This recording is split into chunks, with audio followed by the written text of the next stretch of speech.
আসসালামু আলাইকুম, সবাই কেমন আছেন? আজকে চলে এসেছি অনেক দিন পর মায়ের বাসায় মজার মজার নাড়ু খাবো বলে। তো এখানে কতগুলো নারকেল প্রথমে কুড়ে নিয়েছি, সুন্দরভাবে কুড়ানো হয়ে গেছে। এখন আমরা এখানে নিয়েছি আখের গুড়। তো আখের গুড়গুলো দিয়ে আজকে মজার মজার নাড়ু করে দেখাবো। তো প্রথমে গুড়গুলোকে সুন্দরভাবে ঝুরঝুরে করে নিয়েছি আর এর মধ্যে দিয়ে দিলাম ভেজে রাখা সে চালের গুঁড়াটা। তো চালের গুঁড়া এবং গুড়টা একসাথে ভালোভাবে মিশাতে হবে। প্রায় অনেকক্ষণ যাবত কিন্তু এটা মিশাতে হয় আর এটা করতে কিন্তু অনেক পরিশ্রমও হয়। ওই যে বলে না, যে জিনিসটা যত বেশি পরিশ্রম করবেন ততই কিন্তু খেতে অনেক মজা লাগে। তো মা মেয়ে হাতে হাত লাগিয়ে দুইজন মিলেই কিন্তু করতেছি। আর এই দুইটা মিশানোর পর কিন্তু আমরা এর মধ্যে দিয়ে দিলাম কুড়ে রাখা সেই নারকেল। তো সবগুলো এখন একসাথে আবারও ভালোভাবে মিশাতে হবে।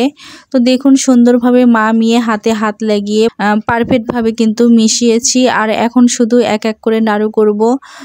তো এটা হচ্ছে চালের গুঁড়ার নাড়ু আর এরপর দেখাবো আপনাদেরকে নারকেলের নাড়ু, তিলের নাড়ু।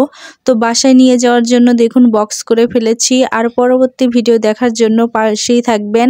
তো আজকে এ পর্যন্তই। সবাই ভালো থাকবেন, সুস্থ থাকবেন। আল্লাহ হাফেজ।